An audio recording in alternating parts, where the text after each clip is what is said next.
se me había olvidado por completo. Está buenísimo. El día que estaba más preparado para la clase es el día que se me olvidó grabar. Entonces, estoy, vamos a comenzar la grabación recordando que las ciencias naturales, en su afán de conquistar también a las ciencias humanas y sociales, propusieron durante muchos años, incluso siglos, el denominado monismo metodológico, que en palabras de Mardonés y de otros teóricos de la ciencia es que con un mismo método yo pueda dar cuenta de todos los fenómenos, procesos, en este caso de procesos humanos y sociales, con el mismo método de las ciencias naturales. Esta disputa que señala Mardonés entre los métodos cualitativos y cuantitativos atravesó entonces por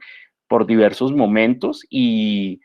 como había referido en la parte preliminar, las ciencias naturales nunca quisieron ceder su situación de poder a las ciencias humanas y sociales, pero por fortuna muchos teóricos y teóricas fueron independizándose y proponiendo modelos propios que la semana pasada denominábamos más de tipo comprensivos, más de comprensión de la realidad en tanto la mayoría de las situaciones, fenómenos o cosas que investigaban las ciencias humanas y sociales ocurrían en el interior de las personas o de los colectivos y no eran fácilmente verificables ni medibles. Entonces hubo que desarrollar métodos propios para poder alcanzar la comprensión de los fenómenos y que no se volviera cada persona tiene su idea de verdad, entonces no nos podemos comunicar adecuadamente. Entonces, surgieron diferentes metodologías. Hemos mencionado la semana pasada que de las primeras que surgen son aquellas que acompañan al método histórico, del cual tendremos dos sesiones en unas 3, 4 semanas con una invitada que maneja al dedillo ese método, que luego o simultáneamente se dio el desarrollo del método hermenéutico, es decir, el método de la interpretación, que comenzó en un momento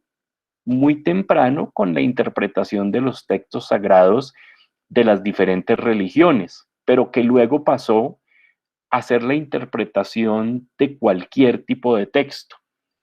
Y se fue refinando aún más y hoy hablamos de una hermenéutica no solamente de los textos, sino por ejemplo de las imágenes, sean estas fijas, fotografías o en movimiento, como la interpretación del cine. Y también interpretación de los actos y de los gestos de una persona. Y me sirve mucho el ejemplo que mencionó el compañero creo que fue Juan Pablo, de la persona que se maquillaba y que al principio no sabían cuál era la motivación, pero indagando pudieron, a través de una hermenéutica de ese acto de maquillarse, entender que ahí había era un acto de protección, de cubrir un dolor pasado y pudieron llegar entonces a establecer qué era lo que había sucedido con esa persona. Adicionalmente a esto, después de la hermenéutica y seguramente que fue en simultánea o incluso con anterioridad, la etnografía se va a posicionar como una de las herramientas y métodos de investigación más queridos por las ciencias humanas y sociales. Tendremos ya a partir de dentro de 2 semanas, vendrá el profesor Jair 2 sesiones a hablarnos de la etnografía y pues tristemente decir, después dejamos la tristeza a un lado, que la etnografía surge primero como la intención de Occidente o del primer mundo de poder tener herramientas para conocer las poblaciones originarias, nativas o primitivas o poblaciones ancestrales que vivían en los territorios que se estaban descubriendo e incorporando a los imperios. Y como no había una manera clara de comunicarse y de entender a estas culturas, pues nace la etnografía para, en una primera instancia, poder colonizar, conquistar avasallar a estos territorios y culturas,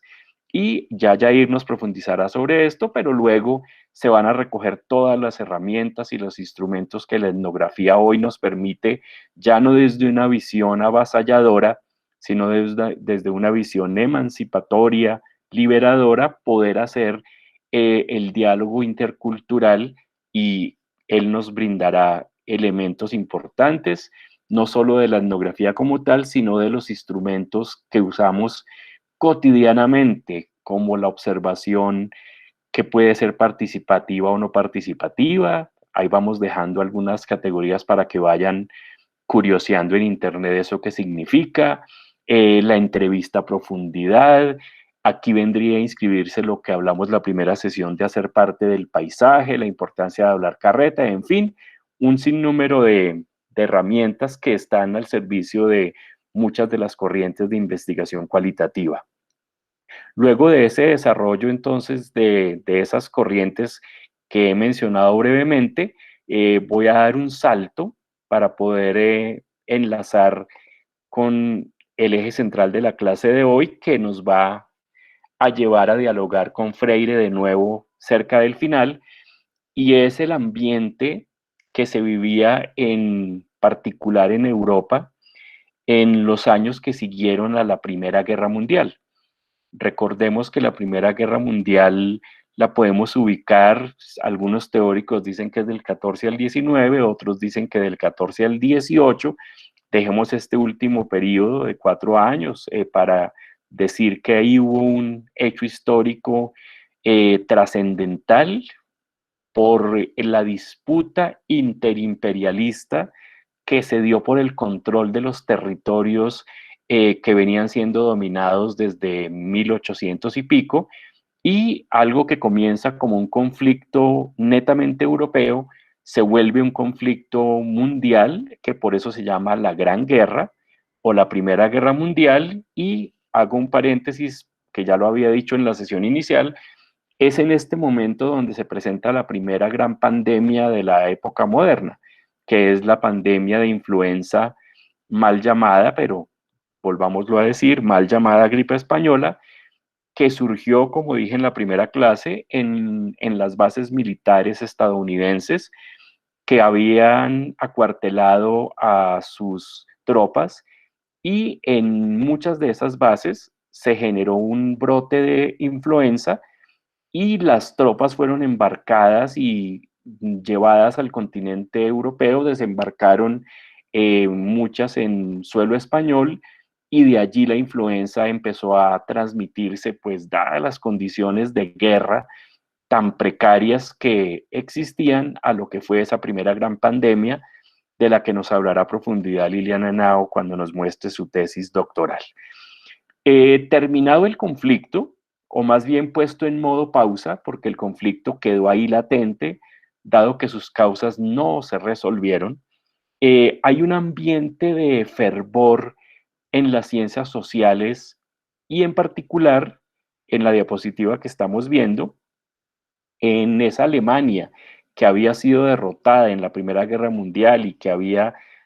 sido objeto de unas medidas durísimas económicas para compensar a los países vencedores. En la ciudad de Frankfurt, que se ve ahí marcada con una flechita roja, en la ciudad de Frankfurt, un grupo de personas, de intelectuales, hombres y mujeres, se dio a la tarea de reflexionar durante una semana sobre los aportes que el pensamiento de Carlos Marx le había hecho a las ciencias humanas y sociales. Vinieron también personas que se habían formado en el psicoanálisis, entonces trajeron los aportes de Sigmund Freud para las ciencias humanas y sociales, y vinieron generalmente personas que o eran judías, y por tanto ya empezaba cierta animadversión hacia ellos y ellas en esa Alemania de la posguerra, o eran comunistas, o eran ambas cosas, judíos comunistas o judías comunistas. Y entonces conforman un instituto que se llama aún el Instituto para la Investigación Social, cuyo edificio original ven en la parte de abajo de la diapositiva, y la Universidad de Frankfurt les concedió como el guiño para que se adscribieran como instituto de investigación a esa universidad, y por eso se le va a conocer a partir de ese momento, y se le conoce aún como la Escuela de Frankfurt. Ese edificio era antes un museo de ciencias naturales y fue destinado, como ya dije, para que allí se albergara ese grupo de teóricos y teóricas para estudiar los aportes de la tradición de Marx, Engels, Lenin, y a eso se le sumó el aporte o los aportes de Freud y de la escuela psicoanalítica a la comprensión de las ciencias humanas y sociales, y ahí están viendo en esta parte donde estoy moviendo el cursor dos ejemplares de la primera revista que estas personas empezaron a publicar y que se consiguen en la biblioteca actual del instituto. Ahí tenemos la fecha en la que, después de reunidos en esa semana de estudios marxistas, se funda el instituto, y avanzo entonces para centrarme en esta diapositiva en el autor que concitó la reunión y la conformación de ese instituto y posteriormente de esa escuela. Y tenemos acá en la diapositiva dos imágenes, una en el centro, que lo llamamos el joven Karl Marx, nació en 1818, y en la parte de abajo una imagen ya del Marx maduro, que va a fallecer después de un fecundo proceso de producción teórica y metodológica en 1883 en Londres. Estos teóricos y teóricas entonces se dieron a la tarea de ver cómo el legado de lo que se había publicado hasta ese momento, de la voluminosa obra de Marx, de Engels o de ambos, qué podía aportarle a las ciencias humanas y sociales, y se dedicaron en particular a escudriñar, a estudiar el método que Marx empleó para hacer su investigación de décadas sobre el modo de producción capitalista, que va a ver la luz en los 3 tomos de la crítica a la economía política, o conocido por nosotras y nosotros como el Capital. Y es importante señalar en este momento que el texto de Freire, que nos ha servido de provocación inicial y para la clase de hoy, tiene todo que ver con el método de Carlos Marx y con todo lo que ustedes han dicho que les provocó la relectura del texto de la importancia de leer y el proceso de la liberación. Y vamos a ir encontrando las similitudes entre el pensamiento de Freire y los postulados de Marx, brevemente, porque también tendremos un invitado de lujo para que nos hable en una sesión sobre el método usado por Marx, que se conoce como el materialismo dialéctico, materialismo histórico, pero brevemente decirles que así como Freire decía que hay que mirar a fondo, de verdad con los ojos y oír, como dice el dicho popular, poner oreja, o sea, tener el oído aguzado, así Marx propone que vivimos tan inmersos en una realidad cotidiana que él denomina la apariencia, apariencia donde ese modo de producción capitalista nos ha reducido a que corremos todo el día, intercambiamos mercancías, bienes y servicios en un mercado caótico, así se nos aparece ese mercado caótico, intercambiamos mercancías. Para poder intercambiar las mercancías, la mayoría de nosotros y nosotras y de toda la población del planeta tiene que poder tener el equivalente universal, que es el dinero, y para adquirir ese dinero que le permita comprar esas mercancías, bienes o servicios, pues debe salir a ofrecer su fuerza de trabajo para que al final de un periodo X le retribuyan un salario. Y no se vende todo, no se vende todo el trabajo, porque si nos vendiéramos todos y todas, no quedaría nada al final de nosotros. desapareceríamos como le pasó a la sociedad esclavista, donde los esclavos eran sometidos a unas condiciones tan duras de trabajo que el cuerpo no podía resistirlo y el esclavo o el siervo o los nuevos esclavos de hoy morían. Y entonces el capitalismo encontró la manera perfecta de que solo se vendiera la fuerza de trabajo y que cada una o cada uno de nosotros, después de ir a vender la fuerza de trabajo o de venderla desde casa, teniendo un call center o lo que sea que hagamos,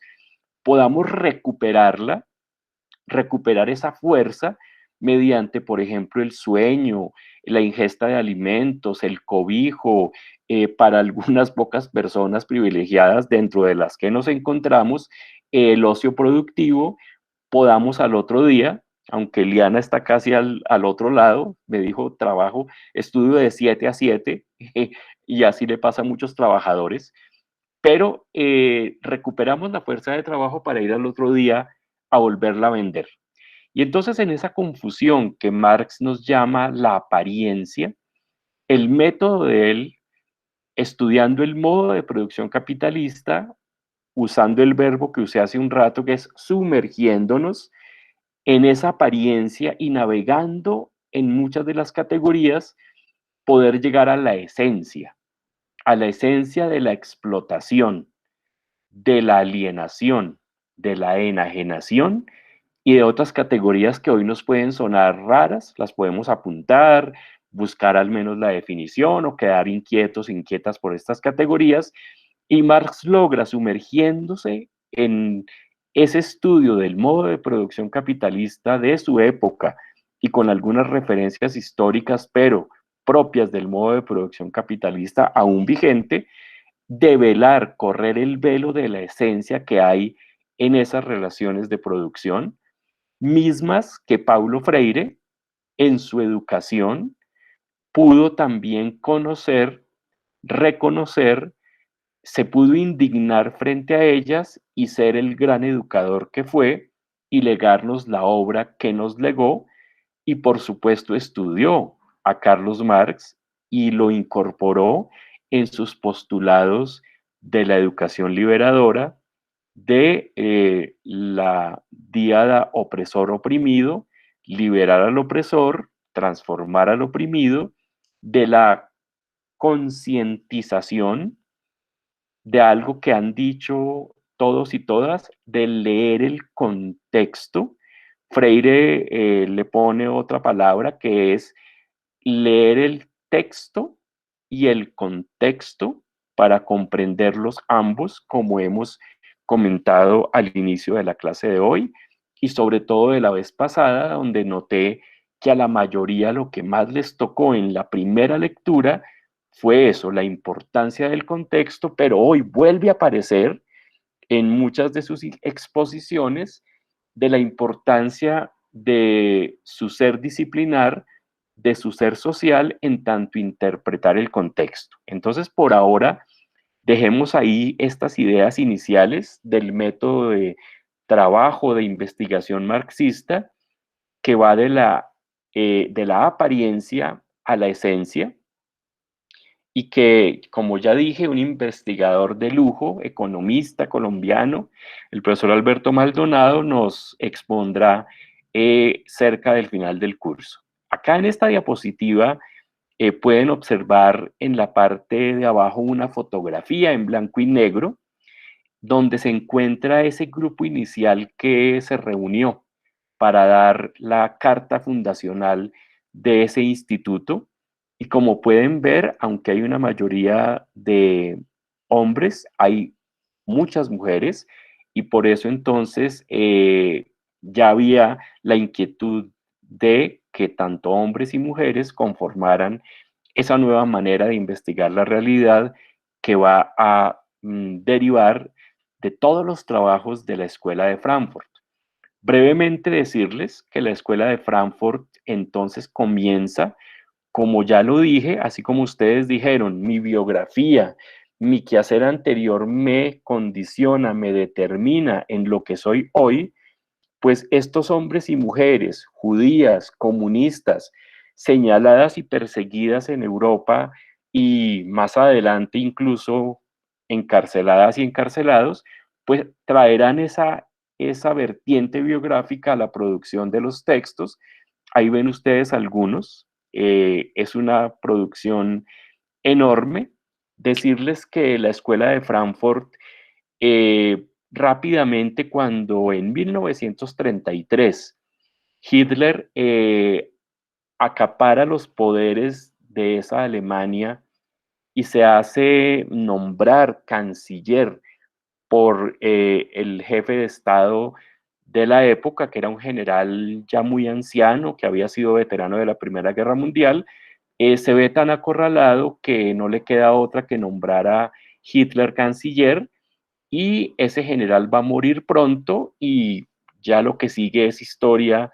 más conocida. Si no es tan conocida, les invito a que la revisemos, pero sabemos que entonces Hitler va por la vía electoral, como está pasando en algunos países del mundo, incluido este, va a ser elegido y va a tener la mayoría de escaños en el Congreso y en el Parlamento, y luego va a derivar en una posición autoritaria donde elimina a todos los partidos políticos que no sean el Partido Nacional Socialista, los declara en la ilegalidad y comienza entonces el ascenso de lo que se considerará el nazismo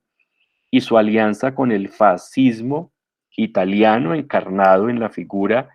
de Benito Mussolini y en el franquismo de España encarnado en la dictadura militar de Francisco Franco. Eso produce, por supuesto, que estos judíos comunistas, que eran lo que más odio le despertaba a Hitler, mm, nos ha quedado por las películas que Hollywood y que otros estudios han hecho durante décadas, que había un odio especial contra los judíos porque la diáspora judía, que tiene millones de dólares en activos, pues ha financiado esas películas y nos muestra casi todo el tiempo que la persecución era a los judíos. Pero si Hitler odiaba a alguien más que a los judíos, era a los comunistas. Y entonces, si tú eras comunista y además judío, pues Hitler te odiaría el doble, y el instituto va a ser trasladado a tiempo, no para todos y todas, va a ser trasladado a la ciudad de Nueva York, donde va a adscribirse a una universidad, y la mayoría de estos intelectuales, hombres y mujeres, van a empezar a emigrar de manera forzada desde Europa, pasando bien sea por la Francia ocupada, llegando a la España franquista o pasando por Inglaterra, van a huir en transatlánticos hacia América, y uno de los más exquisitos pensadores de esta escuela de Frankfurt no va a poder, no va a alcanzar a dejar el continente europeo, y quisiera que tomaran nota de este nombre, Walter Benjamin, quizás de las personas más sensibles, más destacadas de esta primera escuela de Frankfurt, que va a intentar resistir, escribe una cantidad de documentos en lo que fue su corta vida, tiene unos programas de radio, pero ya cuando el Partido Nacional Socialista le pisaba los talones, empieza a viajar por Europa, pasa por la Suiza neutral. Recuerden que Suiza es el asiento de los grandes bancos y de las reservas en oro, y por eso su neutralidad, y nadie la atacaba en ninguna de las guerras. Cierro ese paréntesis. Walter Benjamin sigue y pasa por la Francia ocupada y llega a una ciudad de la frontera con España. Y hay un documental precioso que les puedo después compartir, donde muestran los últimos días de la vida de Walter Benjamin. Eh, Hay diferentes hipótesis, pero la, la que es más aceptada es que fue asesinado por agentes del nazismo que estaban en esa ciudad. Él estaba alojado en un hotel, tenía unos manuscritos consigo, alcanzó a darle a una de sus mejores amigas y confidentes varios manuscritos que después se publicaron y por eso hoy los conocemos. Él va a intentar pedir el visado en esa ciudad española, pero como el franquismo se había aliado con Hitler, pues quienes estaban vigilando la frontera eran nazis o del Partido Nacional Socialista, y no se le permite a Benjamin cruzar la frontera, y la crónica relata en primer término que encuentran a Benjamin en su habitación de hotel y lo declaran como suicidio. Pero investigaciones posteriores, que nos darían para un seminario entero, muestran que hay mucha evidencia para hablar de que fue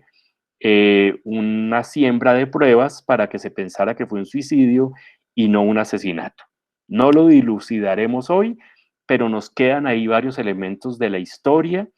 para que revisemos si así nos motiva. Y entonces los que lograron y las que lograron huir, bien sea a países neutrales o la mayoría a Estados Unidos, van a conformar en el exilio el desarrollo de esa escuela de Frankfurt primera, entre ellos los dos más reconocidos, Teodoro Adorno, acá ven una de sus portadas, y Max Horkheimer, que van a ser los impulsores de esa teoría crítica, y volverán a Europa en la década de los 50. No me voy a extender en ello porque daría también, como ya dije, para un seminario completo. Y luego vendrán unas segundas y terceras generaciones de esta escuela que se van a ir alejando un poco de los principios iniciales,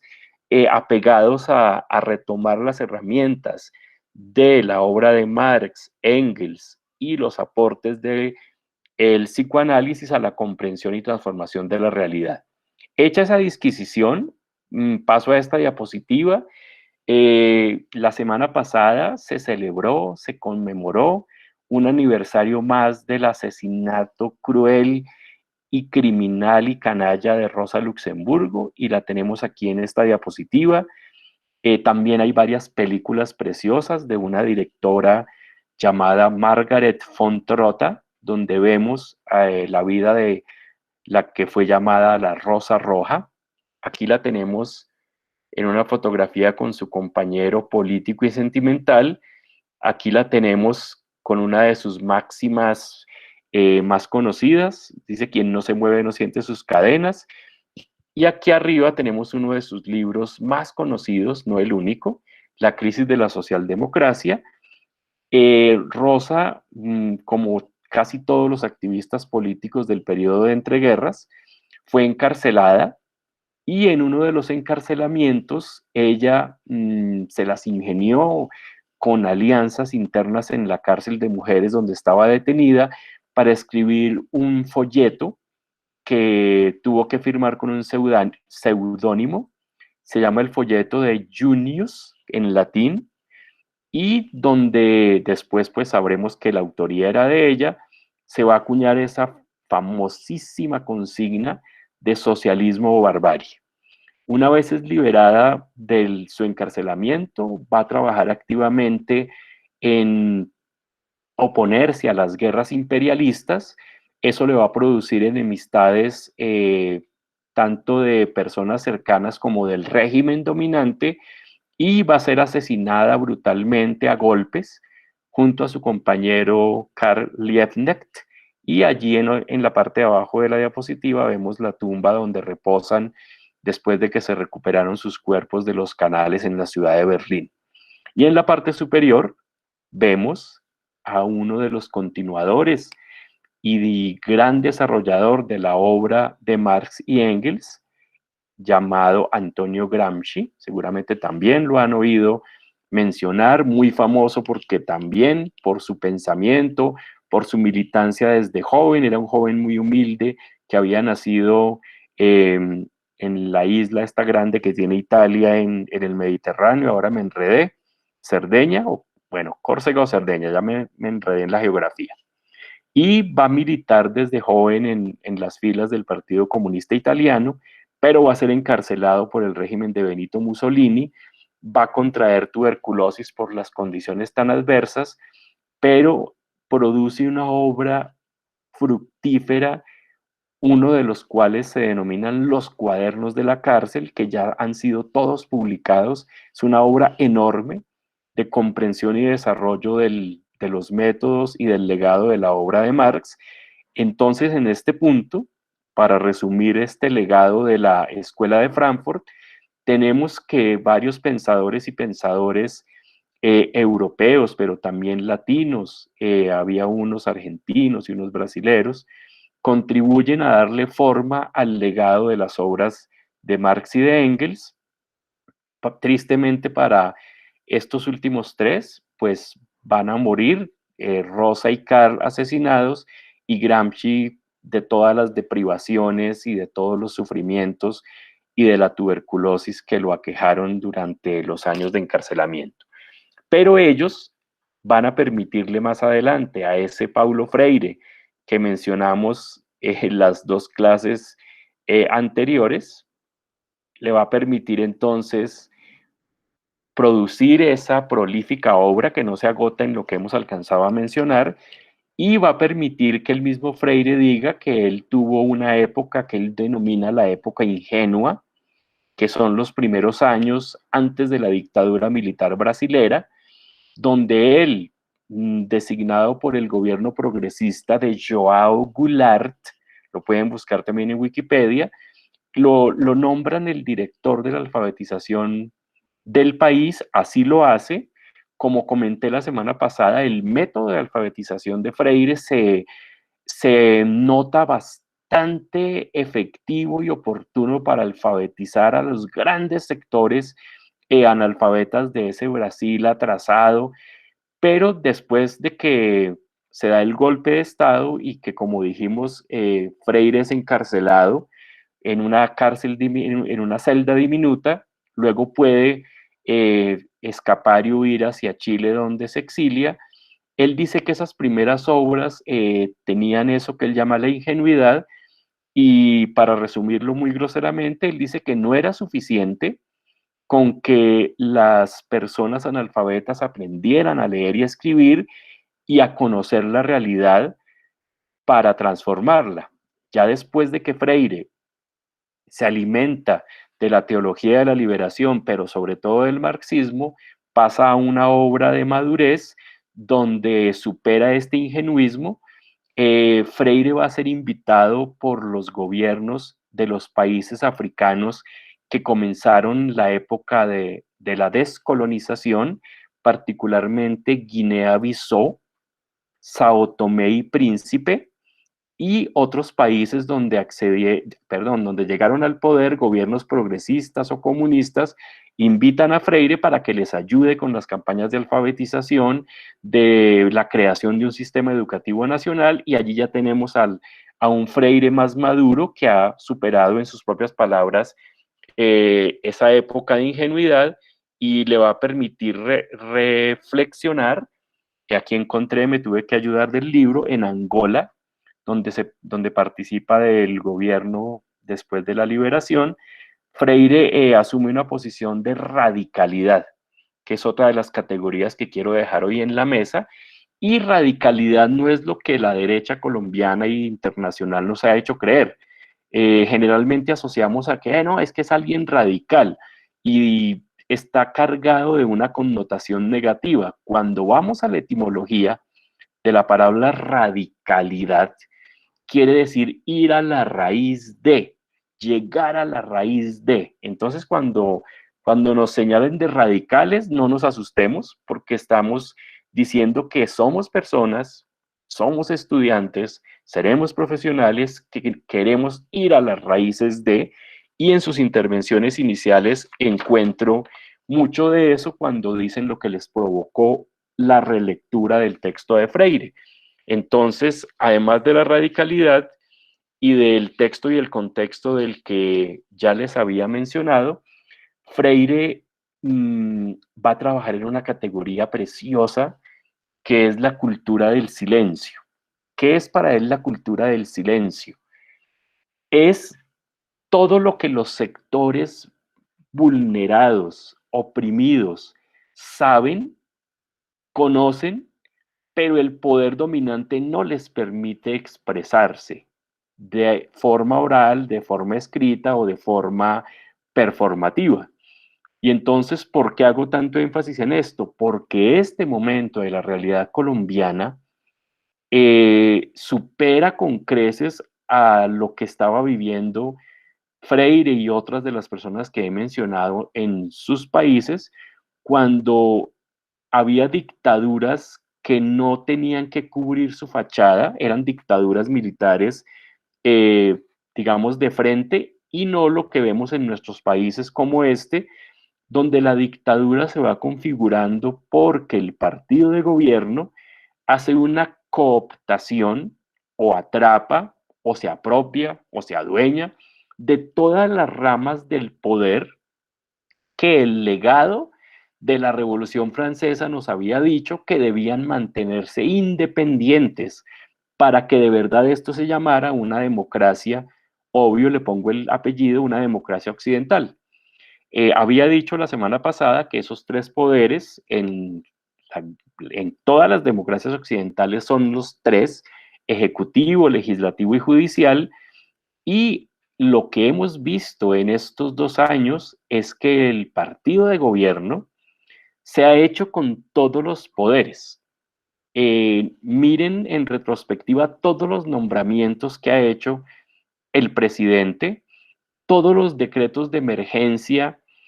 todo el favorecimiento a la clase multimillonaria del país de la que hablamos hace 8 días que se ha producido, un traslado de la riqueza social que se acerca ya a los 100 billones de pesos a la clase más rica del país,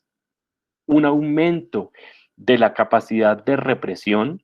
Hoy una de las noticias destacadas que no alcance a profundizar es que Colombia cuadruplicó su pie de fuerza militar y sabemos que lo hace no para defenderse de posibles amenazas externas, sino para poder controlar a aquellos y aquellas de los que hacemos parte, que nos encontramos quizás en esa cultura del silencio de la que habla Freire, pero que ya empiezan y hemos oído cómo empiezan a dejar oír sus voces de indignación por toda la geografía, y la respuesta es la represión. Y la noticia con la que anochecimos y con la que amanecemos hoy es un nuevo bombardeo. Es decir, no bastó con la vergüenza del bombardeo que le costó por fin el ministerio al señor Botero, sino que hoy el tercer ministro de la guerra, porque no es de defensa, autoriza un nuevo bombardeo donde mueren niños y niñas, y si siguen las noticias van a ver cómo el discurso de la derecha que ha cooptado todos los poderes, como no me canso de repetir, quiere imponer una narrativa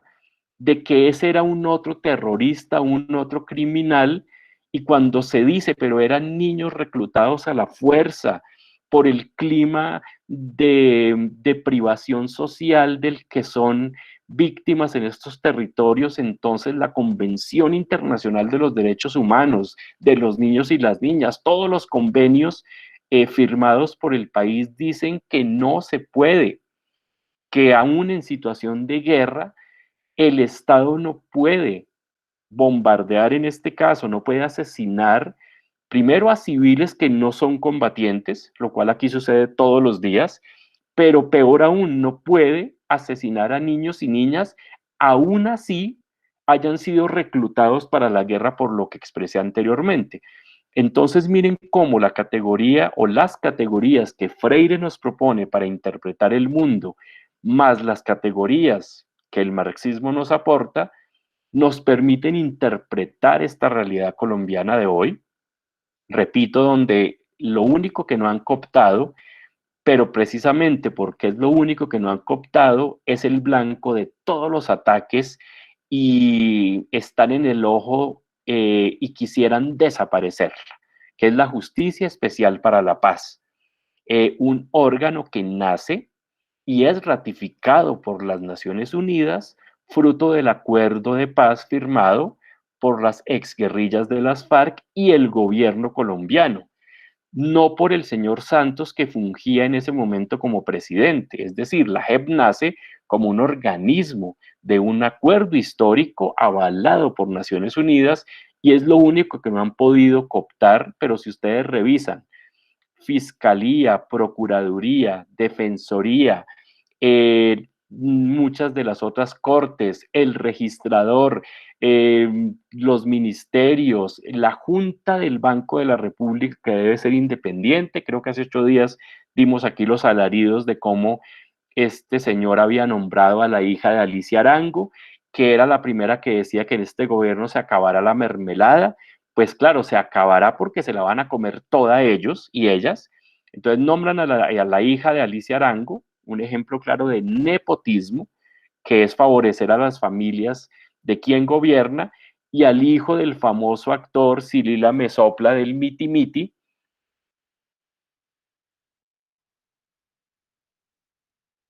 Lilita, ¿me ayudas con el nombre de ese muchacho?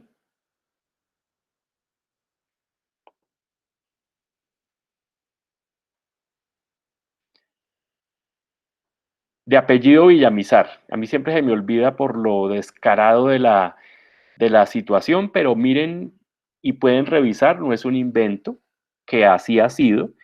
Y entonces con todos los poderes cooptados estamos frente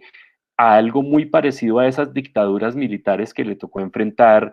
a Freire y a otros teóricos y a otro teórico que vamos a mencionar enseguida en Europa, eh, en Portugal, una dictadura militar que por fortuna terminó de manera más o menos tranquila. Ya hablaremos de él enseguida, pero quiero detenerme en este momento en resaltar esta diapositiva como el centro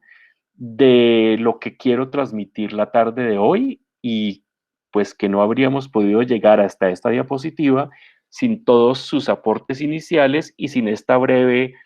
breve discurso o excurso de algunos actores y de la realidad de la investigación en ciencias humanas y sociales. Aquí voy a citar a un amigo, un colega de César Junca, al psicólogo Hernando Gómez Serrano. Hernando Gómez Serrano era profesor de psicología en la Javeriana y allí tuvo como alumno a César Junca. Y cuando Lila hace muchos años le dijo, necesito que me contactes con el mejor alumno que hayas tenido en toda tu carrera docente, y él no dudó en decir César Junca, para trabajar con Lila en algo que ya ellos nos mostrarán de lo que fue todo el trabajo comunitario que se hizo desde la Facultad de Odontología y todos los aportes a la transformación del país. Entonces dejemos ahí un poco en suspenso lo que nos dirán Lila y César, pero citemos a Hernando Gómez cuando nos dice en un texto en discusión sobre qué debe ser la universidad pública, procesos y condiciones del conocimiento universitario. Hernando nos propone 3 condiciones que definen y enmarcan la dimensión ético-política del quehacer universitario. Yo le pongo el apellido de la universidad pública, es decir, no es lo mismo que tengamos aquí fisioterapeutas, nutricionistas, odontólogas, médicos y médicas, terapeutas ocupacionales, trabajadoras sociales, profesionales de la farmacia, que no sé cómo, perdón, me volví burro, no sé cómo se les dice, sí, porque sé que químico farmacéutico es una cosa y profesional en farmacia es otra. Si me pueden soplar en el chat, yo me fijo. Entonces, no es lo mismo que nosotras y nosotros, que nos estamos formando en esas profesiones, lo hagamos en una universidad pública como la nuestra, a que lo hagamos en una universidad privada, sea esta o no confesional. Cuando se dice confesional, es que profesa un credo religioso de frente, es decir, hay unos curas o unas personas que abiertamente profesan esa fe y que tienen una universidad. Llámese la Javeriana, llámese la Sabana para el Opus Dei, llámese la que se llame. Somos una universidad laica y somos una universidad pública donde entonces las condiciones de producción del conocimiento, esos pinitos o pinotes o bosques que están ustedes ya produciendo, como lo mencionaron la clase pasada, o lo que van a hacer en sus trabajos de grado, tiene que ser diferente a si se hiciera en una universidad privada. Las condiciones de reproducción del conocimiento, que es lo que hacemos la mayor parte del tiempo en la universidad, es decir, los conocimientos que traducimos, adaptamos o a veces simplemente repetimos como loros o mal repetimos en la formación de ustedes como nuevos profesionales de cada una de sus carreras. ¿Cuáles son esas condiciones de reproducción del conocimiento? ¿Qué las media? ¿Qué las determina? ¿Qué hay detrás? Como bien hemos insistido en estas dos clases, ¿qué hay detrás de lo que nos dicen? Y por esto era clave que leyéramos este texto provocador de Freire, la importancia de leer y el proceso de liberación, porque lo que queremos con el curso, además de dar una información enciclopedista, pero que está en el Internet o en la Internet, es poderles brindar herramientas para aguzar el ojo y el oído, parar oreja, echar pupila, como dicen los sectores o decimos en los sectores populares cotidianamente. Pero la tercera, que para Hernando es la más importante y que la diferencia en particular de las universidades privadas, se relaciona con las condiciones de legitimación del conocimiento. Es decir, responder a la pregunta, ¿a quién sirve el conocimiento nuevo que se está produciendo? Y esa pregunta es clave para que cada una y cada uno de ustedes empiece a hacérsela hoy, antes de que la semana entrante predefinamos, votemos corriente o definamos cuál será aquel proyecto que queremos sembrar en nuestra huerta. Ya nos han dicho compañeros y compañeras que ya tienen un proyecto que va avanzado, un joven que participa de un grupo de investigación de la Amazonía, otra joven que participa de un proyecto u otras jóvenes que participan en un proyecto de los saberes campesinos frente a la pandemia del COVID, otras compañeras que están en proyectos relacionados con el cuerpo, el movimiento, pero también tenemos compañeros y compañeras que apenas están acercándose a esbozar una idea que será el proyecto de trabajo de grado,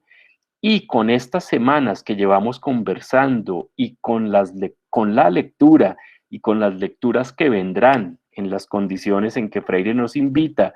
y con las exposiciones y conversaciones que hemos tenido, pues no podrán ser los mismos productos que pensábamos hace 2 meses o 3 meses para quien no había pensado aún, o si teníamos un proyecto que ya estaba caminando, podemos mirarlo con el espejo retrovisor y decirle, ve, me falta tal vez un poquito de contexto histórico, me falta un poquito de aquello, o no, yo lo que estoy es muy bien, estoy afinado, yo estoy por la senda de eso que el profe propone, ¿no? Felicitaciones. Cualquiera sea la opción en la que nos encontremos, el reto es avanzar en claridad, en profundidad y en las posibilidades de que eso que investigamos sea de utilidad para las personas, para los colectivos con los que nos estamos relacionando ahora o con los que nos relacionaremos en el futuro. Y avanzo un poquito mencionando al intelectual que les había amenazado anteriormente, portugués, es ni más ni nadie más, nadie menos que Boaventura de Sousa Santos, que ha tenido una figuración notable en los últimos 20 años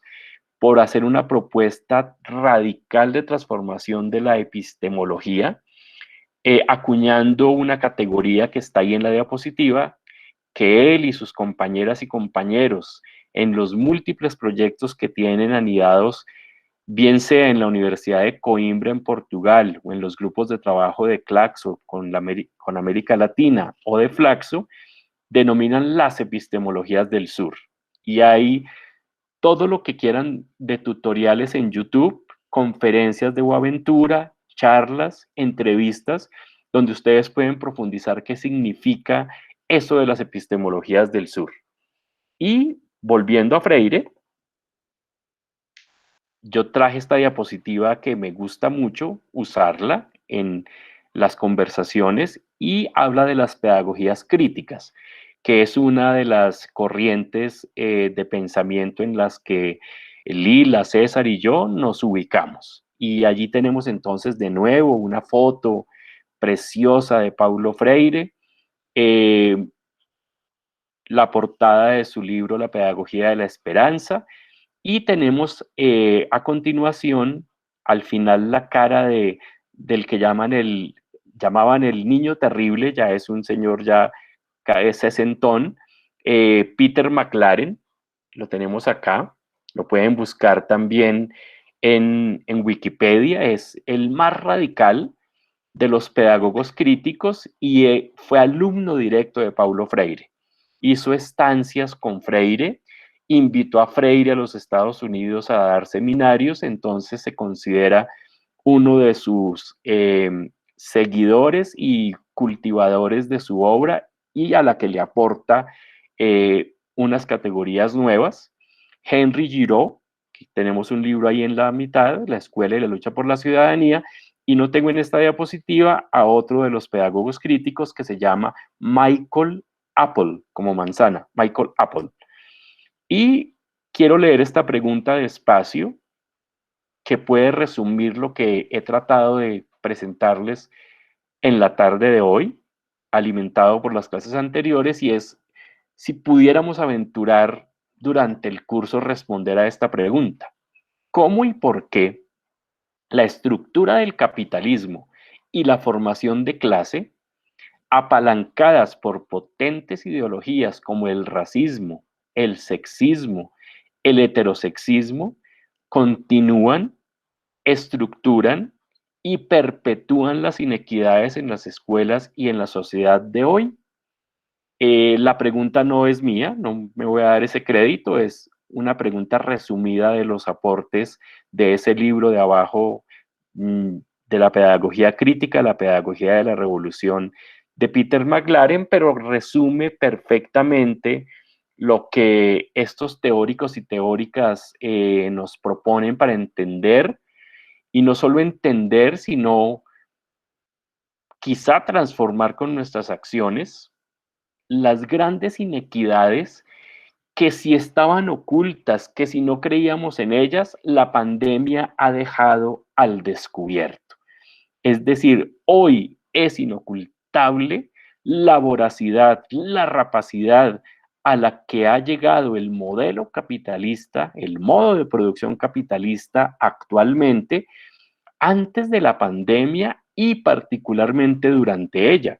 porque ustedes habrán leído, si no lo han leído, yo se los digo y les invito a que busquen, que en este año y medio de pandemia, los hombres y mujeres, casi todos hombres, es decir, muy patriarcal, los hombres y mujeres más ricos del mundo han multiplicado por millones de dólares sus fortunas, haciendo, por supuesto, uso del dolor y del sufrimiento que la humanidad vive con la pandemia. Esta diapositiva, que me encanta también presentar, muestra cómo la mayoría de la población está colgando ahí en esa tabla, en el abismo, mirando cómo la clase, ese 1% mínimo que tiene el 51-52% de la riqueza del planeta,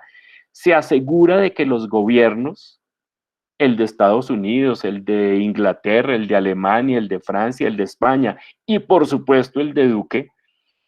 reciba la gran cantidad o la mayoría de los aportes que se supone están para contener la pandemia. Ustedes pueden buscar cómo ha crecido la fortuna, por ejemplo, de Jeff Bezos, el dueño de Amazon, cuánto ha crecido la fortuna de Bill Gates, cuánto ha crecido la fortuna de Zuckerberg, cuánto ha crecido la fortuna de esos dueños de las compañías de ciencia y tecnología, y cuánto van a ganar las pocas transnacionales como Pfizer y AstraZeneca con la comercialización exclusiva para el primer mundo, dejándole las migajas vía el mecanismo COVAX al tercer mundo de las vacunas del COVID. Es decir, un tema de total actualidad que nos permite, como futuros y futuras profesionales de las diferentes carreras de la universidad, salir de esa comunidad del silencio de la que habla Freire, a ser una comunidad que tiene voz, que lee el contexto, que ve más allá, que analiza con la información que tiene, que le llega, que puede leer, clasificar, seleccionar de ese mar de información que nos ahoga día a día, puedes leer con contexto, con apoyo de sus profesores y profesoras y hacerse una idea propia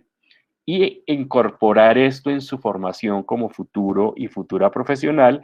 en este caso con un pretexto que este curso tiene, que es la investigación cualitativa en salud,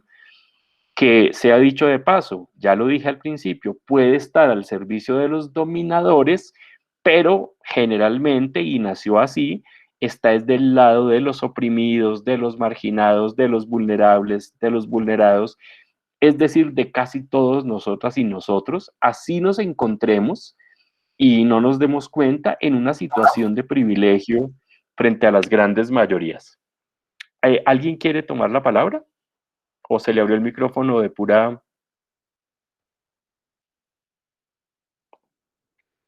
Bien, entonces,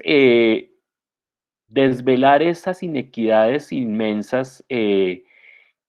será objeto de lo que va a seguir pasando en el curso y voy a avanzar hacia lo que Boaventura de Sousa nos propone. A ver si que estoy en la primera o no. Perdón y que me mueva por aquí como loco, porque no tengo tanto tiempo para desarrollarlo. Aquí tenemos eh, propuestas que hace Boaventura de Sousa en varios de sus textos y conferencias, y es, primero, cómo por todo el planeta resurgen las luchas anticoloniales. Y Boaventura nos habla entonces de un retorno de lo colonial. Pero ¿cómo retorna eso colonial que ya mencionamos que Freire aprovechó en la independencia de los países africanos para ir a aprender y para ir a apoyar los procesos de formación de los sistemas educativos de esos países? Pues hemos oído, hemos visto, sabemos, sobra la información de que esas potencias imperiales que nos colonizaron, pero en particular en África y en sudeste asiático,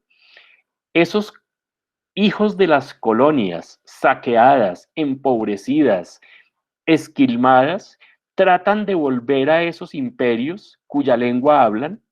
En África se habla francés, italiano, portugués, español y otras alemán.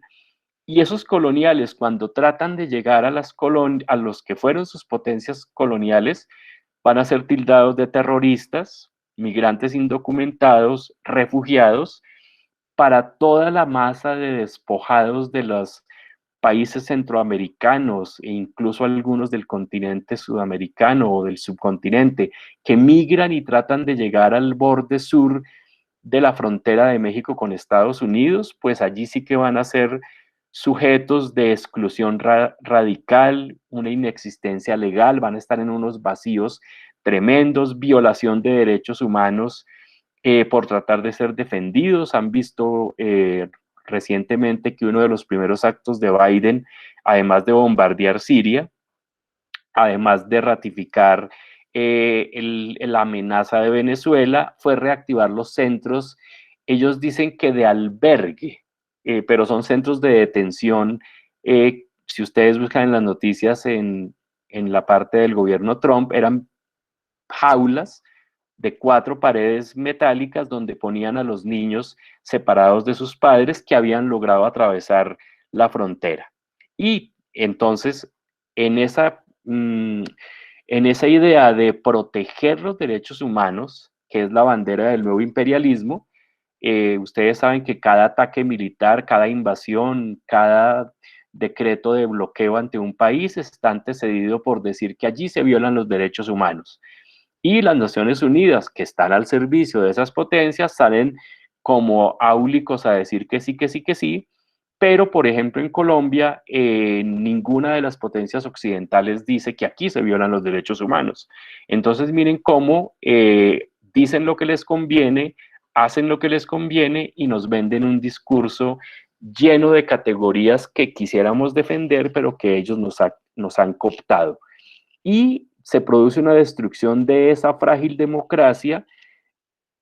contradictoriamente para salvaguardarla, que es lo que ha pasado en Colombia. Nos dicen, no, es que es para preservar la democracia, pero cuando hace un análisis político, lo que ve es que ya no hay democracia. Hay, hay unas elecciones fachada donde se puede votar, pero sabemos que el software de la registraduría es privado, no se puede auditar. Ya el presidente sacó una ley que dice que las elecciones son un asunto de seguridad nacional, así como lo hacen los estadounidenses, y que por tanto ese tema es de competencia exclusiva del gobierno y los ciudadanos y los partidos participantes en la contienda no podrán hacer, por ejemplo, eso que dije, solicitar que se audite el software. Y aprendí de Lila hace mucho tiempo, quien cuenta los votos pone al presidente o pone al gobernante. Entonces, lo que ha pasado con el nombramiento del registrador Vega, que viene de estar señalado de unos escándalos, pero es parte de la mermelada duquista, la ley que reformó la registraduría y que le permite a dedo a ese señor Vega remover y poner registradores regionales a su antojo, despedir a su gusto, creo que ahí se cayó uno de los artículos, era que si a él le parecía que alguien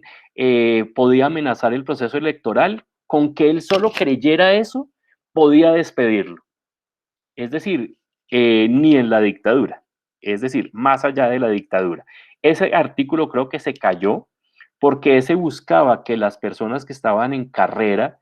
es decir, que no podían ser removidas, sí podían ser trasladadas ante una acusación, podían, si entraban en la zona de desconfianza, ser despedidas. Creo que eso se cayó, pero todo lo otro quedó y entonces hay que estar de verdad muy atentos a lo que va a pasar con el movimiento electoral, de todas las votaciones que vienen, donde se pondrá a prueba ese nuevo estatuto. Se va a configurar entonces en ese universo de inequidades que se profundizan cada día, un ellos frente a un nosotros. En este caso, el ellos son los millonarios, los mega multimillonarios y nosotros somos el resto y se configurarán zonas llamadas civilizadas, como la zona verde que está en el centro de Bagdad, que es una zona donde están todas las embajadas, los bancos, las sedes de las multinacionales que se robaron Irak, pero que está custodiada por 2 y 3 muros y una gran presencia militar para evitar pues que el conflicto iraquí penetre en esa zona que se llama así la zona verde. Son zonas custodiadas, separadas frente a lo que hay afuera, como en las películas distópicas de zombies, una afuera salvaje pero que se traduce en favelas, en barriadas, en barrios marginales, o si la situación se torna complicada, pues el encarcelamiento para esas personas molestas en las prisiones. Entonces, ese retorno de lo colonial, Boaventura nos dice que está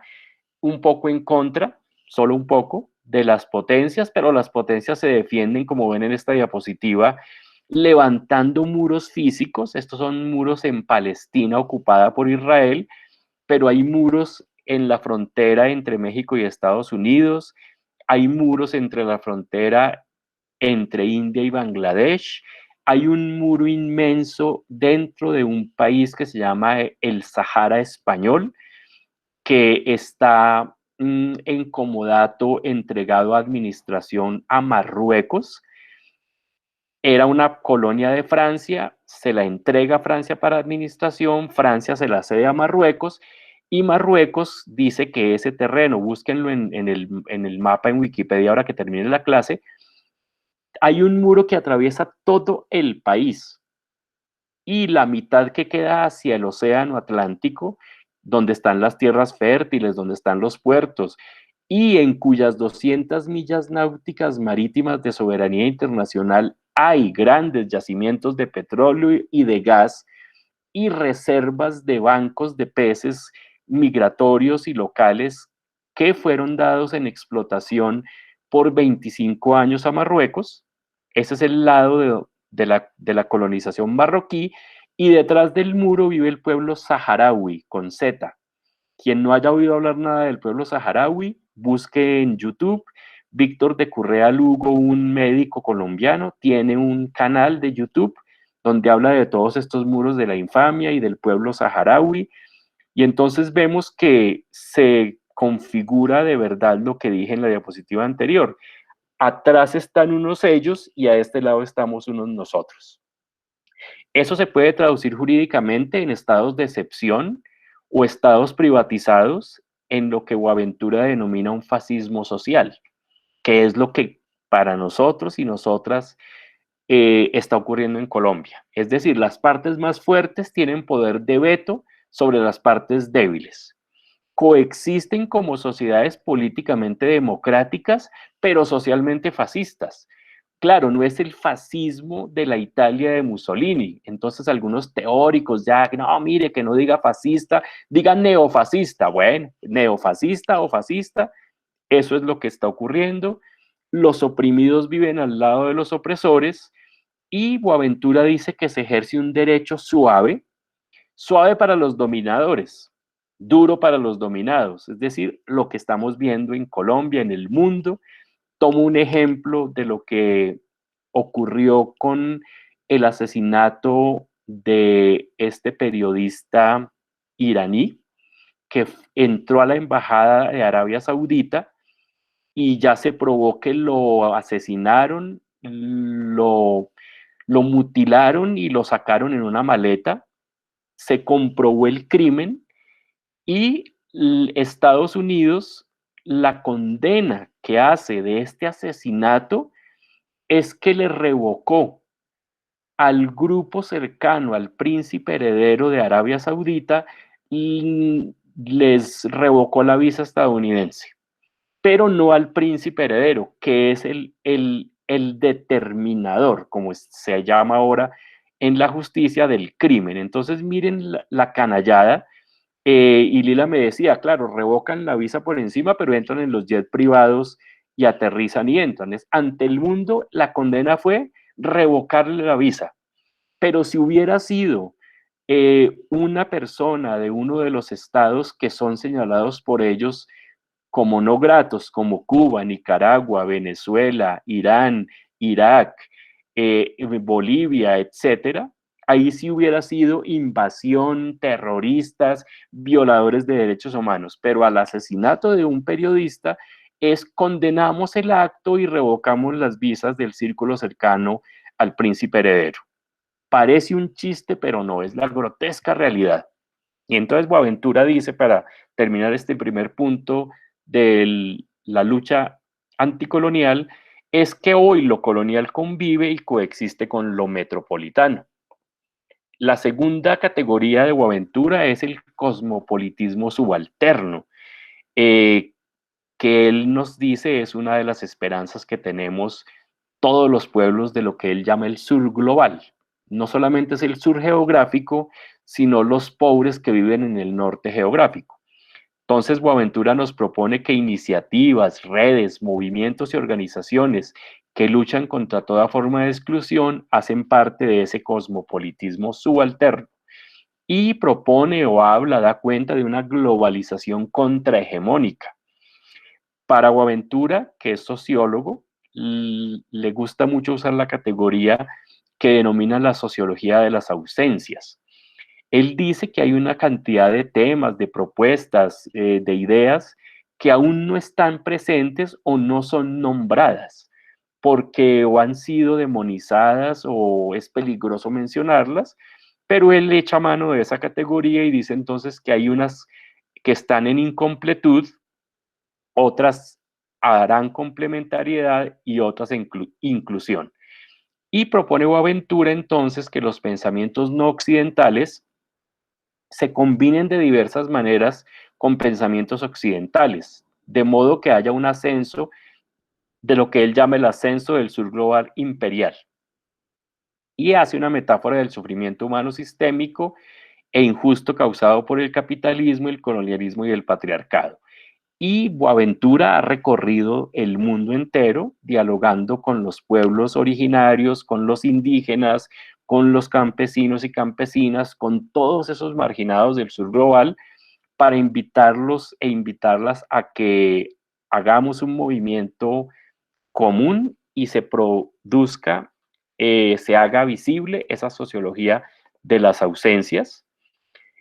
Propone Boaventura un pensamiento post-abismal. Si recuerdan la diapositiva donde estamos todos en la tabla volando sobre el abismo, para Boaventura existen abismos epistemológicos, teóricos, y entonces propone que debemos tratar de superar ese pensamiento abismal, y por eso llama pensamiento post-abismal a esto que sigue. Y es confrontar la monocultura, ese monismo metodológico del que hablé al principio, de la ciencia moderna, con la ecología de los saberes. Miren cuánto se parece entonces a Freire, con el diálogo de saberes. Reconoce la pluralidad de conocimientos heterogéneos, incluida la ciencia moderna y sus interconexiones continuas y dinámicas entre ellos y ellas sin comprometer su autonomía. Habla de la relación entre dos modos de experimentar socialmente la ciencia, lo que hemos hablado aquí, un pensamiento hegemónico que dice tener la verdad y el método único, y múltiples saberes nativos, originarios, campesinos, populares, que piensan que se puede hacer de otra manera. Entonces dice Boaventura que la ecología de saberes es una contraepistemología. Geopolíticamente hablando, entonces, esas sociedades periféricas de lo que Immanuel Wallerstein, fallecido el año pasado, habló o caracterizó como el sistema mundo, donde la creencia en la ciencia es más tenue. Tanto Boaventura como Wallerstein daban cuenta de que en esos países que no son el primer mundo, la creencia que la gente tiene en la ciencia es más tenue, y los enlaces entre la ciencia moderna y la dominación imperial son más visibles, para fortuna de los movimientos del sur. Y las formas de conocimiento no científico, no occidental, prevalecen en las prácticas diarias, que es lo que Yair, con su grupo de estudiantes de posgrado y de pregrado, del cual hay aquí varias compañeras, están documentando en ese bello proyecto de los saberes campesinos frente al COVID. Boaventura señala que los conocimientos interactúan, se entrecruzan, así como las ignorancias. De Freire toma que nadie sabe todo, pero nadie ignora todo. Y entonces debemos aprender otros conocimientos sin olvidar el de uno mismo. Tal como dijo Juanita, creo que fue, en su intervención inicial, o fue, bueno, no sé si fue Juanita, voy a leer aquí en mis, no, fue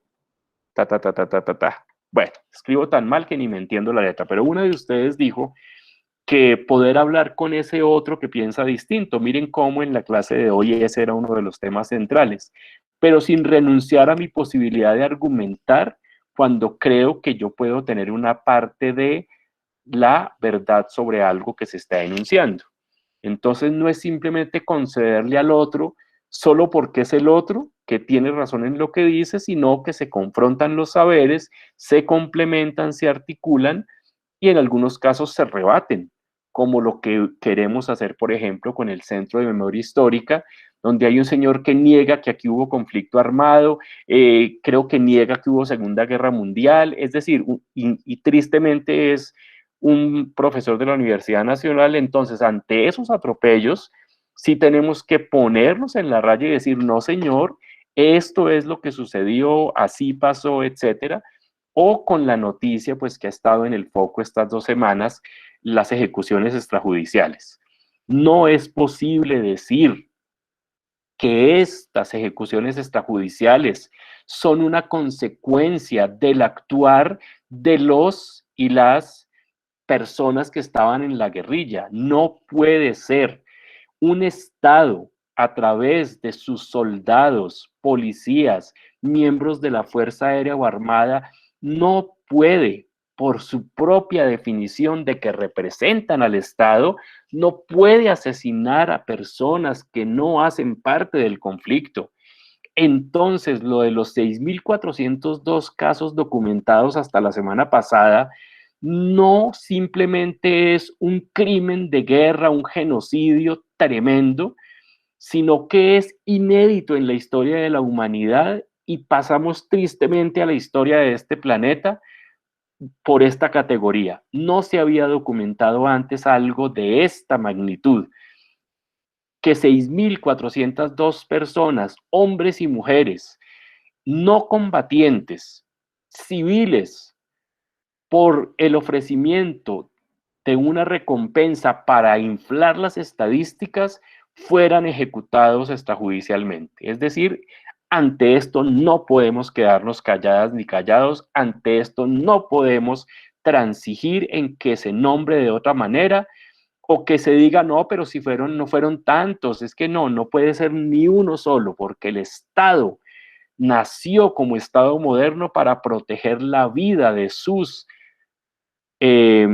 ciudadanos y ciudadanas. Entonces, el tono de voz en este momento indignado es porque eso no puede pasar. Que por ahora estén en la impunidad es un por ahora, es un mientras tanto, como decía el comandante Chávez, y voy a avanzar entonces a otra categoría, perdón que brinque, acá, a eso que estoy comentando. Eh, La fiscalía dice que no, unas cortes dicen que no, los senadores, un grupo dice que no, el partido de gobierno dice que no, pero eso no quiere decir que más adelante no salga la verdad a relucir. Entonces, Boaventura habla, así como habló de la sociología de las ausencias, él va a hablar luego de la sociología de las emergencias. Una emergencia como un mientras tanto, o todavía no ha pasado, pero va a pasar. Es decir, tener nueva capacidad para la maravilla y la indignación, para fundamentar nuevas teorías y prácticas, y podemos en esas ideas que van a ir madurando a partir de hoy para la siembra en la huerta, hacer propuestas, digamos, de una ambición a cortísimo plazo, como son los 3 meses que tenemos, que puedan estar conectadas con ese darle la voz de nuevo o darnos la voz de nuevo, nosotras y nosotros desde nuestras profesiones, en el proyecto que haremos en lo que queda del curso. Por supuesto, Boaventura, que es un hombre respetuosísimo, escúchenlo en YouTube y se van a enamorar, busquen las que están en español, él habla 3 lenguas o 4, pero en portugués es un poco difícil entenderlo, escúchenlo en español. Dice que cada uno sigue su autonomía, es decir, cada una de las comunidades o saberes, que hay un diálogo y enriquecimiento mutuo mediante la traducción intercultural, que es una categoría freireana también, que permite establecer preocupaciones comunes, enfoques complementarios y habrá, sí, unas contradicciones intratables. El lenguaje permite ciertas explicaciones y otras no.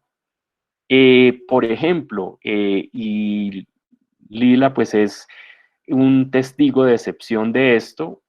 para los indígenas y las indígenas es inconcebible que se venda o se despoje la tierra. Una comunidad indígena sin su tierra muere por inanición, porque se rompió su conexión con la madre tierra. Para los occidentales da lo mismo, que no, porque no, como dicen los degenerados de este país, que los grandes terratenientes de este país son los indígenas, cuando les han dejado las tierras improductivas de ladera de montaña, las más áridas, apartadas, donde no se puede hacer un proyecto productivo. Entonces, la lengua no occidental no puede nombrar vender la tierra. Y en el ejemplo es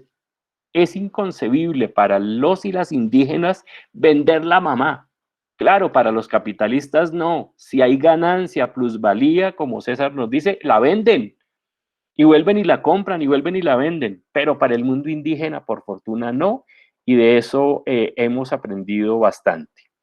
A ver, vamos a avanzar porque el tiempo, como siempre, en esta virtualidad atenta contra el aguante de ustedes. Quisiera señalar este principio de precaución que Boaventura nos señala en sus epistemologías del sur, Lo explica diciendo que debe darse preferencia a la forma de conocimiento que garantice el mayor nivel de participación a los grupos sociales involucrados desde su diseño, ejecución, control y en los beneficios de la intervención. Explorar las fronteras de los saberes relevantes es más decisivo que argumentar sobre las diferencias internas. Ahora que estamos en esos pactos históricos, hacernos la pregunta, ¿pueden dialogar dos filosofías distintas? Nosotras y nosotros creemos que sí, con este principio. Trabajemos en lo que nos une y no en lo que nos podría causar una tensión o una separación. Aquí ya había pasado. Aquí estaba la sociología de las emergencias que les mencionaba anteriormente. Allí vemos a Boaventura con una gran sonrisa, uno de sus libros y en una de sus entrevistas. Nos pregunta desde qué perspectivas pueden ser identificados los diferentes saberes y cuál es la configuración de los conocimientos híbridos, qué tipos de relaciones son posibles entre los distintos saberes, quiénes son los traductores. Algunas y algunos de ustedes mencionaron al inicio que eso les había llegado de Freire, cómo formar o tomar decisiones compartidas y distinguirlas de las que son impuestas, cómo asegurarse de que la traducción que hagamos no termine siendo una nueva imposición imperialista y colonial, cómo identificar la perspectiva de los oprimidos y traducirla en prácticas de conocimiento, cómo luchar contra las líneas abismales usando técnicas e instrumentos que no los reproduzcan, cómo luchar por superar el capitalismo y no solo reformarlo. Ojo con esta categoría para escuchar las propuestas de nuestros políticos. Y para nuestros proyectos, ¿cuál sería el impacto de lo presentado en nuestras instituciones educativas y centros de investigación?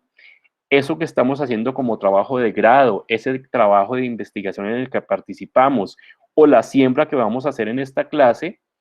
¿qué le aporta a todo lo que hemos dicho hoy? Yo voy a suspender la exposición por ahí para que no nos agotemos demasiado. Voy a detener la presentación de la pantalla para abrir el micrófono y pedirles que reaccionen frente a lo que he expuesto en la tarde de hoy, qué les genera lo expuesto en la tarde de hoy y cómo lo tejemos con lo que venimos conversando. Quien quiere, pueden pedir la palabra por el chat, que ya estoy aquí con el chat abierto y puedo saber quién pide la palabra para que ustedes compartan, expresen qué les genera esta sesión de hoy.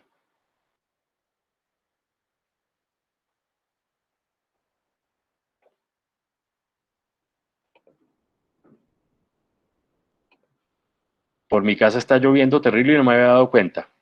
¿Alguien quiere tomar la palabra en primer lugar?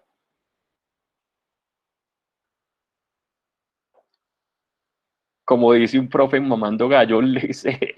nos caímos dormidos frente al computador o quedamos perplejos frente a tanta indignación. ¿Quién quiere dejarse provocar por lo que se comentó esta tarde?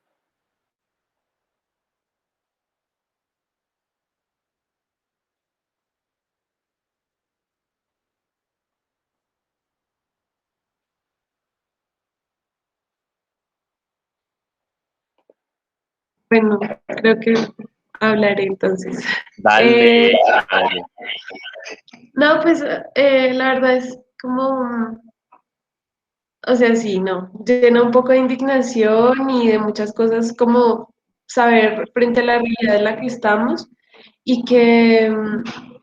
o sea, que incluso puede ser peor el panorama del que nosotros imaginamos y del que estaba hace mucho, mucho tiempo, ¿no? Pero entonces, eso lo único que refleja es que seguimos siendo como una cultura alienada, ¿sí? Y finalmente como que eso se repite, se repite, se repite, y pareciera que no fuéramos a salir como de ese ciclo, de ese, sí, como de ese ciclo que hay, pero pues no sé, o sea, la verdad yo me pongo a pensar como que, o sea, finalmente hay algo que debemos hacer, o sea, hay esperanza, ¿no? Pero o sea, es difícil como no imaginar como todo el panorama y decir como, "Ush, claro, o sea, está, digamos que todos los poderes, todas las instituciones están permeadas por lo mismo, siempre es como la misma corrupción, siempre es como la misma situación. Y uno dice como, claro, o sea, todo esto está de un sistema que uno dice como, ni siquiera yo me imagino como, o sea, como viviendo otro sistema, cambiando como toda esta forma de pensar, o sea, es algo, un proceso un poco complejo que empieza desde uno mismo y que además uno siente que se va a demorar como mucho tiempo, ¿no? Pero pues ese sistema, pues, o sea, como que hay que romper con esos paradigmas, hay que romper, porque si no, pues va a seguir siendo lo mismo siempre. Entonces, pues es muy importante todo lo que hemos reflexionado el día de hoy y sobre todo, nuevamente, como saber leer el contexto y retomo mi reflexión de antes, facilitarle a las personas que vienen, pues también como a las nuevas generaciones y demás, como todo esto, ¿no? O sea, parte de la historia es muy importante. Y pues muchos de nosotros olvidamos como en nuestras carreras, a veces, ¿no? O sea, como esta parte de la historia, esta parte como de indagar, dejarnos como mover un poco por lo que pasa por nuestra realidad, sino que pues nos enfocamos también como en el estudio y otras cosas. Entonces, pues eso es muy importante, la verdad. Eso es lo que considero. Gracias, Eliana. Digo el adagio popular mientras alguien más se anima a hablar, no hay mal que dure 100 años, ni colectivo que lo resista. Entonces, hijo de madre, no. Un diagnóstico pesimista, pero propuestas optimistas. ¿Quién más quisiera dejarse provocar, compartir? Paula Eh, Andrea, dale, Paula. Hola. Hola, Hola. Paula. Pues, profe, la verdad, por ejemplo, a mí se me quedó mucho en la cabeza lo de las pedagogías críticas y me colocaba a pensar, y muchos niños ahorita, principalmente en la era del internet y de la tecnología, pues han perdido como ese amor por el conocimiento. Entonces, por ejemplo, yo nomás observaba a mi hermano, él llegaba y hacía, pues, decir las guías que les mandan del colegio, pero no realmente no las hacía conciencia, ni los libros que les ponían a leer, no, o sea, no los entendían, solo respondían por responder y por pasar el año. Entonces, pues me parece como que entre todos nosotros, pues deberíamos poder hacer algo, ¿no? En ese aspecto, porque incluso hasta a veces uno mismo se da cuenta que hay pues en fases o en áreas específicas que uno tampoco tiene amor por ese conocimiento, que uno dice como, ay, sí, la tarea, ay, sí, la lectura, pero pues no está observando y no está analizando bien las cosas. Entonces era como lo que más se me había quedado de esta clase. Gracias.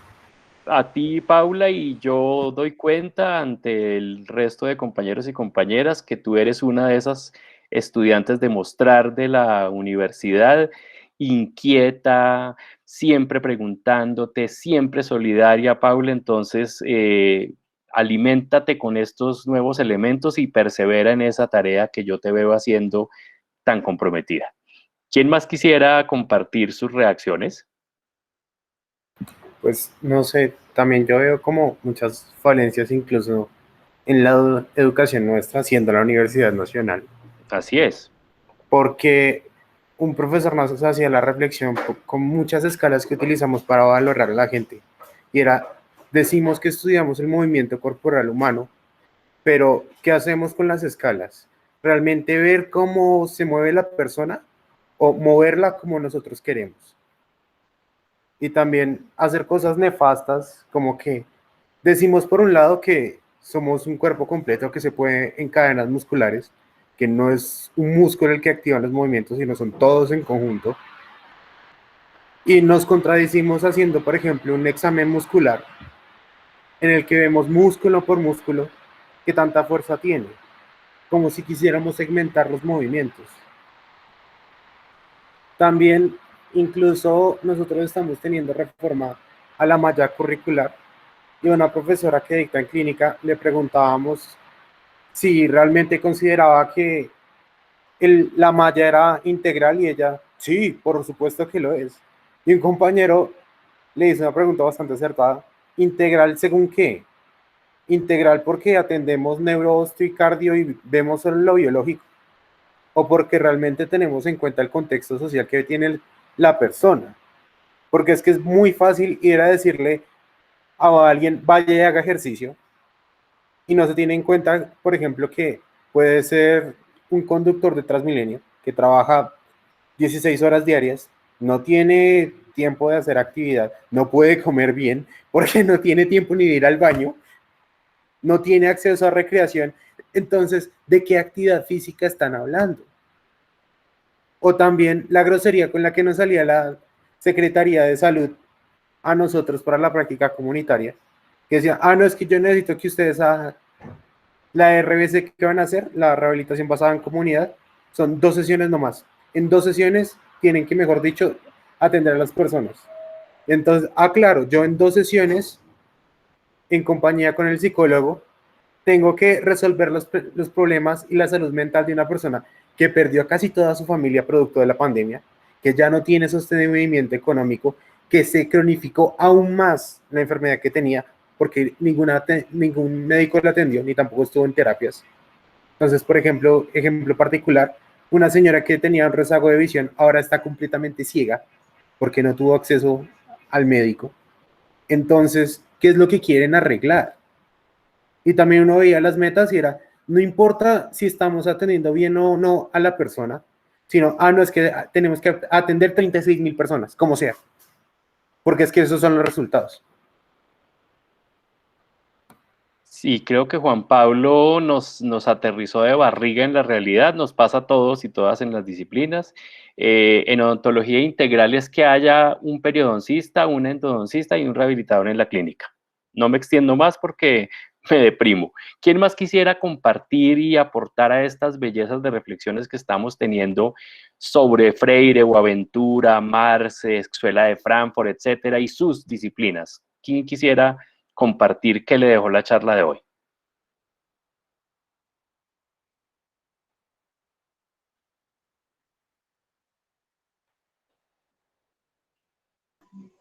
Marc, Profe, sí, Karen, dale, gracias, profe. con gusto. Pues la verdad, yo también estoy como muy de acuerdo con todo lo que han comentado mis compañeros.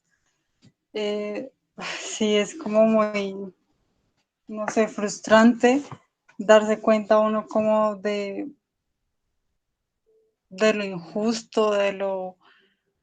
pues de todo lo que lleva ahí, tanto sufrimiento que muchas personas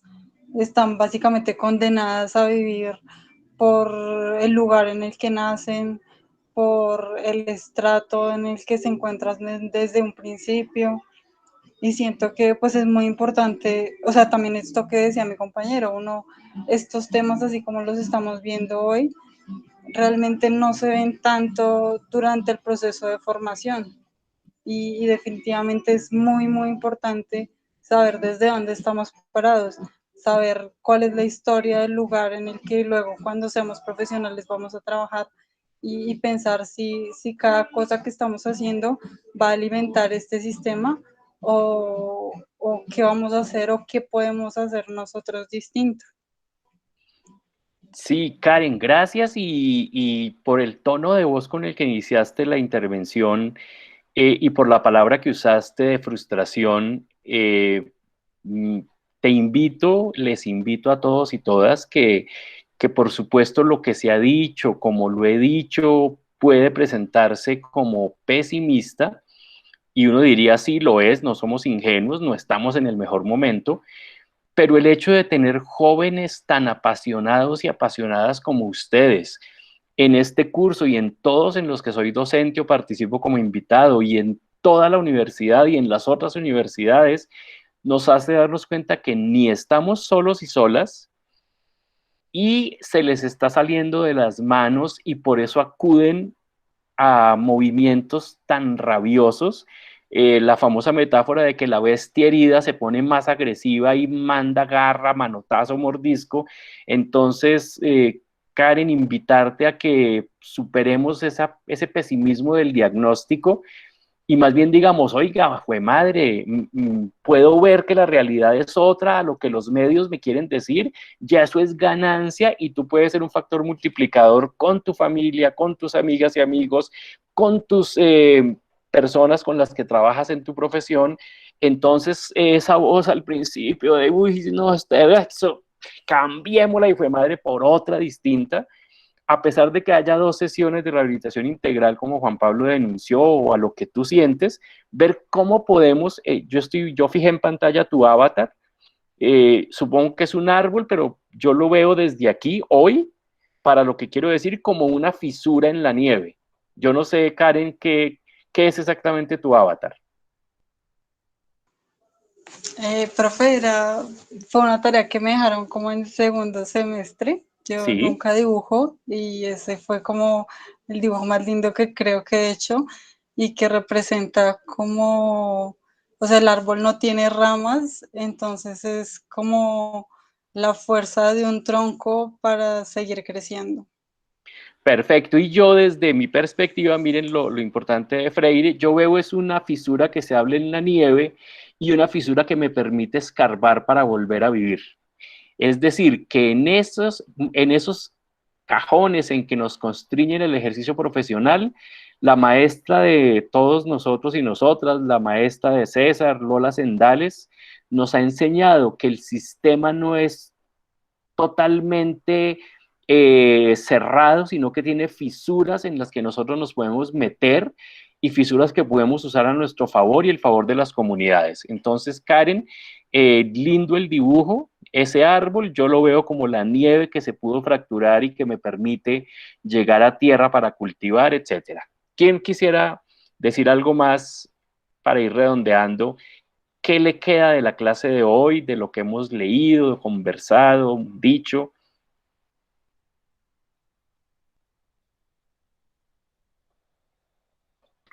Pues digamos que a nivel general quedé muy satisfecho por lo que hemos ido avanzando en el desarrollo del curso porque precisamente estaba buscando un espacio, digamos, que aborde esas temáticas cualitativas. Y pues si bien como han mencionado, de pronto es todavía falta mucho, yo creo que empezar a hablar al respecto ya es un avance importante. Yo creo que si bien antes el modelo hegemónico era el biomédico, hablar de los temas, por ejemplo, de los que hemos hablado hoy, ya va cambiando a un enfoque más biopsicosocial y que pues particularmente con nosotros que hemos matriculado pues esta asignatura demuestra que hay interés. Entonces es como mirar un poco digamos, de esperanza en que por lo menos entre las cosas buenas que nos deje la pandemia está eso, ¿no? Tratar de cambiar ciertos modelos que de pronto estábamos antes, digamos, acostumbrados y que había un poco de comodidad al respecto. Entonces, pues interesante lo que discutimos hoy. Gracias, César, por supuesto. El solo hecho de ver que lo estábamos haciendo quizá no de la mejor manera y que hay otras maneras mejores para el colectivo ya es un avance. ¿Alguien más quisiera compartir qué se lleva de hoy, de lo expuesto, de lo conversado?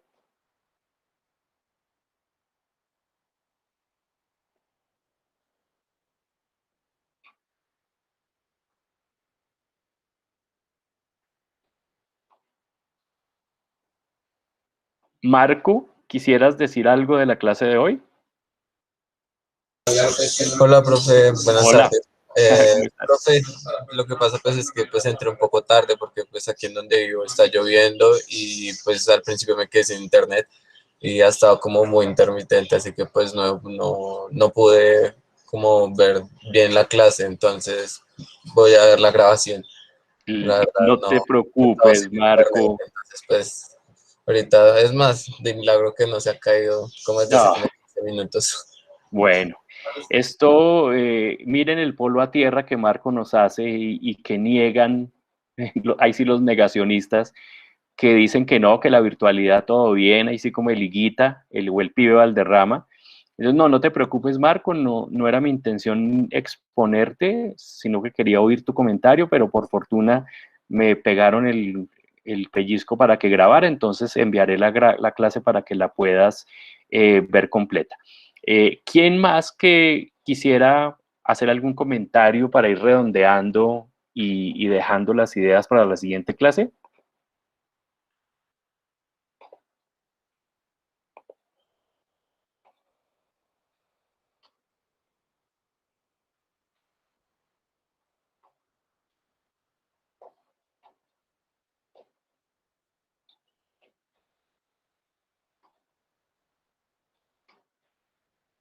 Me estoy haciendo aquí una imagen mental de toda su red neuronal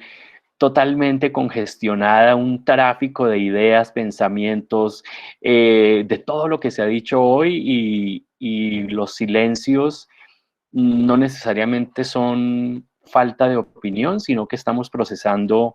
todo lo que aquí se dijo. Entonces, por fortuna, quedó todo grabado, lo vamos a enviar. Para quienes quieran buscar algo de lo que dije en internet, qué rico que lo hagan. La semana entrante la tendremos destinada para que podamos conversar cada uno y cada una de lo que quiere sembrar en la huerta o trasplantar, porque ya lo tiene crecido en otra huerta, entonces lo trasplantamos a la nuestra, aquí le echamos agua, abono, lo queremos, lo alimentamos. Entonces, para quienes aún no, en el programa César nos sugirió 6 ejes. Al final del programa están esos 6 ejes o de lo que aquí se ha dicho, que quisiera en compañía de pronto de alguien del grupo trabajar o en solitario, pero más aburrido, más rico en compañía. Quisiera trabajar para la huerta. La siguiente sesión la tenemos toda para eso, para alcanzar a que cada una y cada uno diga, bueno, yo quisiera de mi proyecto grande hacer esto, esta partecita aquí en el curso, o yo de lo que he oído me encantó tal cosa, pero pues no tengo mucha idea de cómo sembrarlo y con la ayuda de los otros compañeros y compañeras, de César y de Lila, podemos sugerir cómo darle forma y sembrar el piecito, como dicen las señoras, el piecito en tierra fértil para que crezca. Entonces, ha sido como siempre revitalizante. Ustedes no saben lo que es para mí también salir de mi zona de melancolía pandémica y encontrarme con ustedes en esta sesión. Es una motivación para no entristecerme más de lo que las noticias ya dicen, porque siento que esto que amo, que es hacer docencia, sigue siendo un instrumento de transformación. Por fortuna estamos en la universidad pública, por fortuna y viva la libertad de cátedra, y por fortuna y vivan ustedes jóvenes tan entusiastas. Entonces, me despido con un abrazo enorme. Les invito a que miren el programa para que vean esas 6 líneas que César nos propone y para que vayamos viendo lo que sigue. Entonces, un abrazo para todos y todas. Un gracias multiplicado por haberme dejado echar mi carreta, y como queda la grabación y las diapositivas, se las puedo enviar también todas si quieren para que vean lo que no dije o lo que omití por cuidar un poquito el tiempo. Entonces, les doy un abrazo y me despido. Voy a dejar de grabar en este momento